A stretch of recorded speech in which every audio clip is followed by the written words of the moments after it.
facts were already submitted as well to the impeachment court. We also inquired kung gaano ba katagal ang magiging proceedings during the trial.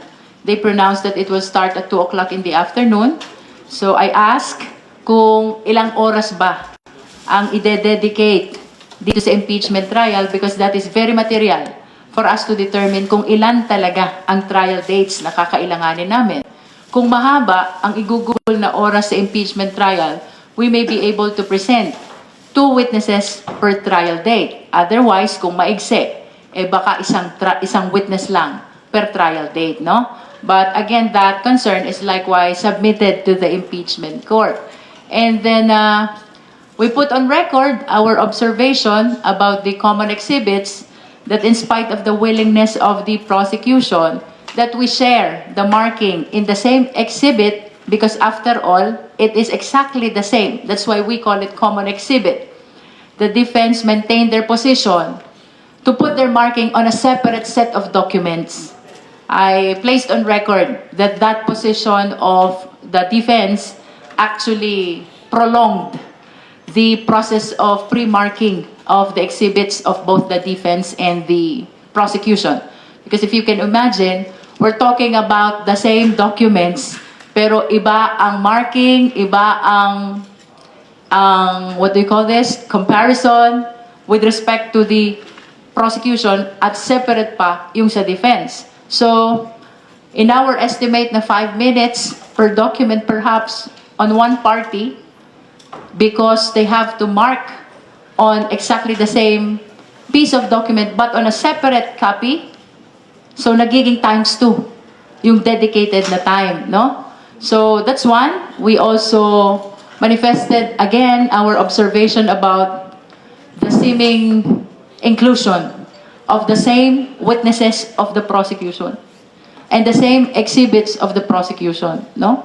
We understand na sabay nag-file ng pre-trial brief, but you will remember yung ebidensya ng prosecution that has been publicized as early as 19 Congress during the Inquiry and Aid of Legislation of the Committee on Good Government and Public Accountability, then presided by Congressman Joel Chua, na nasa tabi ko, di ba? Yun namang ibang ebidensya doon was publicized during the clarificatory hearing of the Justice Committee, also in line with this impeachment trial, no? So, we just registered it in the records of the impeachment court, our observation that a significant number of witnesses and exhibits of the prosecution is likewise listed in the list of exhibits and witnesses of the defense. And we also registered our observation that the purpose for the presentation of their witness is very general, very vague. And that is why we filed our manifestation last June 22. That is for the defense to specify the purpose for the presentation of their witness. Kasi the observation is same witness as the prosecution. And that is why we find it strange. While they can raise their questions during cross, why do they have to present them during their direct? No? Kung kaya mo namang itanong during cross, why do you have to present them during their direct? I'm pertaining to the pieces of evidence and witnesses of the prosecution. But then again, we would like to acknowledge that prerogative yan ng defense to determine kung anong ebidensya ang gusto nilang ilatag. Sa amin lang, we are requesting for them to specify the purpose because we really find it strange na yung ebidensya ng prosecution, yun din ang ebidensya ng depensa. Tapos pagdating dun sa exhibits, parehas yung documents nyo, they refuse to mark on the same document. At ang gusto nila, separate set of documents. But again, we would like to express that we recognize that the defense has prerogative to maintain that position, no? So, ultimately, we reiterated the last manifestation which we filed, no? Kasama dito yung opening of the BIR box. As a matter of fact, we requested the impeachment court and the defense to join us in our position to open the sealed box, because after all, we received that sealed box in our exercise of our compulsory process during the hearing of the Justice Committee of the House of Representatives. We issued a subpoena to the Commissioner of the BIR and for the production of the income tax return of both the respondent and the spouse. However, when the BIR submitted to us and complied with us, what we received is a sealed box. So we do not even know, really, the pieces of documents inside. Although we understand na ang hiningi namin dun sa subpoena is ITR of the respondent and the spouse. This is very relevant because we will be able to know, to present before the impeachment court, the lawful personal income of the respondent and the spouse, no? And by knowing their lawful income, baka ma-justify nila yung mga acquisitions which will be seen also in the other documents of the prosecution, no? But nevertheless, the defense registered their vehement objection to the opening. They invoked due process kahit wala namang nalalabag na karapatan dito because this is just a marking of exhibit. As a matter of fact, you cannot question the admissibility of the evidence yet sapagkat yun ay dapat sa formal offer of exhibits mo palang gagawin. Pagdating dito sa marking, it is purely the prerogative of the prosecution kung ano gustong pamarkahan. Diba? And as a matter of fact, this is the right time, correct time for the marking. So that is why when we heard their objection to the opening of the sealed box, we just contained ourselves with the marking of the sealed box, which they opposed as well. Ako'y nagtataka kung ano kayang nakakatakot dun sa pagmamarka ng sealed box. Silyado nga. Ang pinamamarkahan ng prosecution, because they do not want to open the box, ang pinamamarkahan na lang is yung sealed box. So that we will just be submitting to the impeachment court the issue of whether to open or not the BIR box. But sadly, they opposed the opening of the BIR box. They opposed as well the marking of the sealed BIR box. Nakakalungkot po ito sapagkat doon ho sa House of Representatives, we decided not to open kahit alam namin karapatan ng taong bayan malaman na kung anong nilalaman nun. We decided not to open because we believe in the power of the impeachment court. Pagdating ho pala namin dito sa impeachment court, mahihirapan pa rin kami sa pagbubukas ng BIR box. So, we will be looking forward na sana itong BIR box na ito ay mabuksan na sapagkat karapatan ho ng sambayanang Pilipino na malaman at makita ang nilalaman nito. Maraming salamat po. You can raise questions to my colleagues.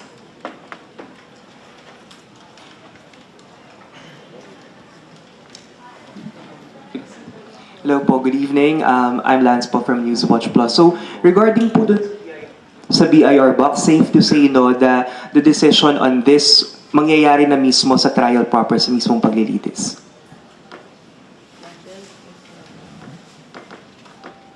The motions have already been presented to the court. I understand some oppositions will be filed. So the court may decide that either before or during the first day of the trial. Hindi natin masasabi. Nasa kanila yun. And then, kanina po, I'd just like to see comment and then perhaps from the lead prosecutor. Earlier, the defense spokesperson, Attorney Michael Poa, said that regarding the appearance of Vice President Duterte on the impeachment trial, he said that depende daw po yun kung kakailanganin, depende sa advice nila bilang mga abogado kung kailangan na mag-appear si VP Sara doon sa mangyayaring paglilitis. Sa inyo po ba, kailangan po bang nandun si VP Sara? I understand that that is her prerogative, whether to appear or not. And her non-appearance will simply be deemed as an entry of a plea of not guilty. Nevertheless, in my personal opinion, appearing before the impeachment court is likewise a constitutional duty, which public officials must comply. This is what we meant by public offices in public trust, and public officials must be accountable to the people at all times. Good evening po. I'm Jairo Bolleda from Rappler. Just a procedural question. If ever the impeachment court decides to open the box, will they open the box like sila po mismo, or will they subpoena the BIR itself to open the box according to tax code po ba, or ano po ba implementing rules nun? Thank you po. For the record, yun pong box na yon ay transmit ng House dito sa Senate when we transmitted the articles of impeachment. So it is in the custody of the Senate. So I don't know, to your question, whether mangangailangan pa ba sila ng subpoena, when in fact, the sealed BIR box is already in the custody of the Senate. Hello, good evening po. Angelo po, Pambombo Radyo. Kung despite na hindi po nabuksan itong BIR box, masasabi niyo pa rin po ba na pumabor sa inyo itong pre-trial? Definitely. Sapagkat ever since our objective is to finish expeditiously, no? That is why during the first PTC, madaming nire-raise yung defense, which clearly are not within the purview of the pre-trial conference. We opted not to engage with the defense with respect to the issues which are being raised, like the determination of 2/3 threshold, no? The allegation that we did not transmit all the exhibits and documents to the respondent. It was a clear position not to engage with those issues because our objective ever since is to finish this pre-trial conference expeditiously. And that is why we would like to express our thanks to the impeachment court because the goal was achieved. Because just today, the pre-trial conference has been terminated. Kung isa na lang po, aside po sa napakadaming documents, ano pa po yung ibang nakikita nyo na pinakamalaking hamon kung bakit tumagal po itong pre-trial?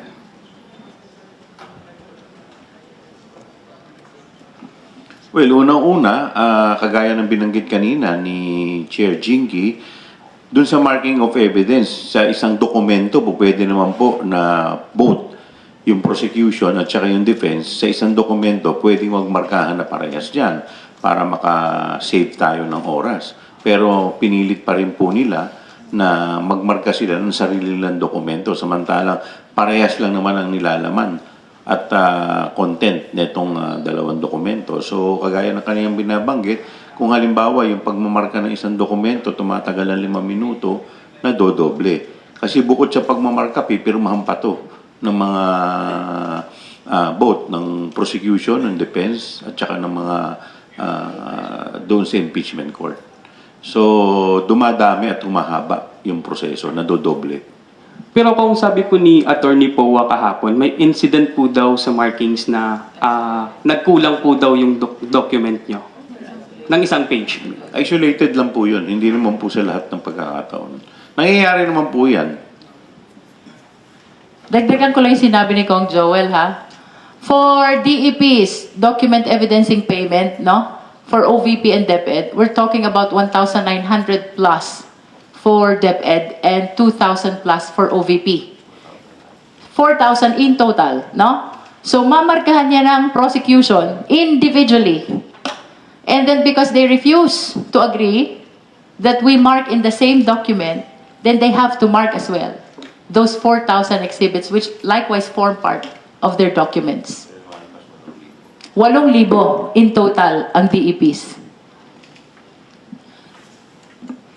Kongs Mary Monreyes po from One News. Makikitanong lang din po sana, di ba po part ng pre-trial brief po ng prosec yung box? Tama po ba? That's correct. Okay po. So how does it work po ba? Nabanggit nyo dapat magpirmahan. So since hindi pumayag ang defense, walang pirmahang nangyari po tungkol doon sa box to be marked?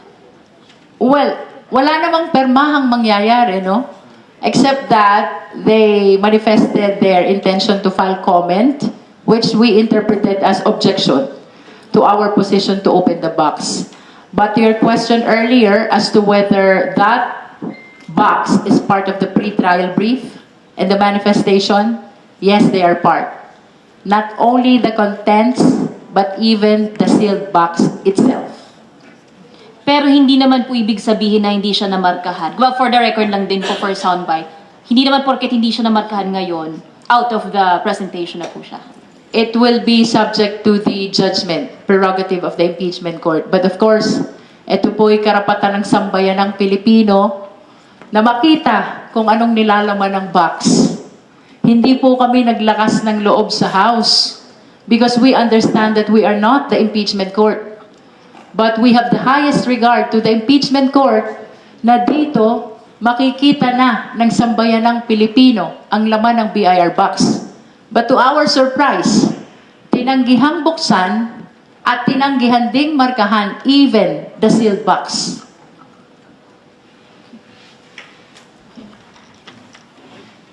Kong, just a follow-up question on the Dagdag ko lang BIR. Ay, po. sorry po. Sige po. Kong. But can you ask your follow-up questions? Baka... Sige po. Just a follow-up question po, Kong, so on the BIR, if ever po, hypothetically, hindi po umayon po yung impeachment court on the prosecution's favor, halimbawa po, hypothetically, would the two articles, specifically on the confidential funds and the unexplained wealth, still stand despite the absence of the BIR? Thank you. Malakas pa rin ang aming ebidensya dito sa unexplained wealth. In fact, ito ay mas makakadagdag lamang ng linaw. At, well, kagaya po ng binabanggit kanina ni Chair Jinky, hindi naman natin alam kung ano naman ito. Po pwede naman ito ay maging dahilan para ma-justify nila yung kanilang ari-arian. Pero kaya nga nakakalungkot po kanina dahil ang SecGen naman kanina, yung tumatayong clerk of court ng Senate, ay hindi naman po pwedeng magdesisyon. Kaya po ito ay hindi na desisyonan kanina.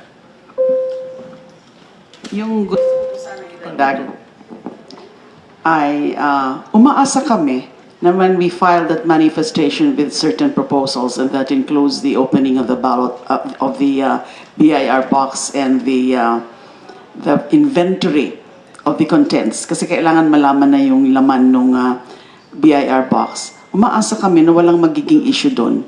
Kasi sila mismo, doon din sa kanilang pre-trial brief, ay meron din silang reserve evidence and relating to BIR submissions. So katulad mo sa pre-trial brief na sinubmit ng prosecution, meron doon about tax records and reserve documents, and therefore, ganon din doon sa defense, meron din sila ganon na plano to submit BIR submissions. So why are they refusing now to open and make an inventory and find out the contents of that BIR box? Na sila mismo rin may ganong reservation, may reserve evidence din sila pertaining to BIR submissions. Galing nga yun sa BIR. Katulad nung binanggit kanina ni Chair Jinky, ay sinubmit yun ng BIR Commissioner doon sa Justice Committee. Na tinansmit naman ng Justice Committee dito sa Senado. So nandyan na. And karapatan, prerogative ng any party, either or both parties, na magpamarka ng anuman ang intended evidence nila. So yun ang hindi namin po maintindihan kung bakit ginawa pang issue na hindi na dapat kunin or hingin yung permiso ng korte, ng impeachment court, kung nag-agree sana both parties, kung nag-agree yung defense, na buksan na talaga at this point yung BIR box. Tsaka kung wala naman pong tinatago, buksan na natin yung box. Kung malinis naman po yung kanilang konsyensya, di labas ang ebidensya. Follow-up question po regarding the marking of the box. Basically, kaya po hindi siya namarkahan kasi may objection from the other camp? Or is it because it's sealed, kaya hindi siya mamark as you would the other evidences? Initially, what we are requesting is the opening. So that after the opening, we will be requesting the contents, the documents inside, to be marked. But since they opposed the opening, we contained with just marking the sealed box. even the marking of the sealed box was opposed by the defense. Pero kung how would it work po kung hindi po siya ngayon umusad? And that is why we registered our reservation as to the marking of the box, including its contents, because we understand that there's a rule that all the evidence must be pre-marked during PTC. Otherwise, you will not be able to present that during the trial. Nevertheless, the records will show that we really tried to have them marked. The contents, and when they oppose, at least the sealed BIR box. Di ko nga maintindihan eh. Kayo ba? Ano bang nakakatakot dun sa selyadong BIR box na mamarkahan lang naman? Di ba? Kung is it an unusual case po na may certain documentary evidence na hindi na pre-mark? Or dito lang po sa case ng BIR green box? Dito lang, kasi selyado nga yung box. If you will remember, it was presented during the Justice Committee. Pinagdebatehan niya ng Justice members. I think pinagbotohan pa nga. At ang nanalo, wag buksan, i-transmit na lang sa Senado. Of course, we would like to invoke the exclusive power of the Senate to try and decide all impeachment cases. Nasa trial na tayo, di ba? So dapat may kapangyarihan ng impeachment court to open it. And we do not understand kung bakit ito'y hindi bubuksan. Karapatan ng taong bayan malaman ang laman ng BIR box. Okay, we will entertain one last question. Yung sa akin po, procedural lang po. When do we expect the order, and then di pa po magre-respond po kayo? Ano po yung mga babantayan nyo that would warrant a response? Because I understand, pwede rin po hindi kayo mag-respond kung wala namang dapat sabihin. The defense was given until tomorrow afternoon to file their comment to our two manifestations, no? Yung isa is our request to specify the purpose for the presentation of documents and witnesses, especially those na kagaya ng sa prosecution. Second is their comment to our second manifestation. That is with respect to the use of English and Filipino as official language for the trial. The participation of the public and private in the presentation of the witness. And ultimately, itong opening of the BIR box. So they were given by the impeachment court until tomorrow afternoon to file their comments, no? And for us naman, naka-file naman yung manifestation namin, we will just be waiting for the PTO, at kung may concern kami on the contents of the pre-trial order, then we are allowed to file our respective comments, both the defense and the prosecution. Alright, maraming salamat po sa pagkakataong binigay natin mga kapatid na media sa ating prosecution panel para ipaliwanag yung mga ilang issue kaugnay ng naganap na pre-trial conference. Muli po, magandang gabi.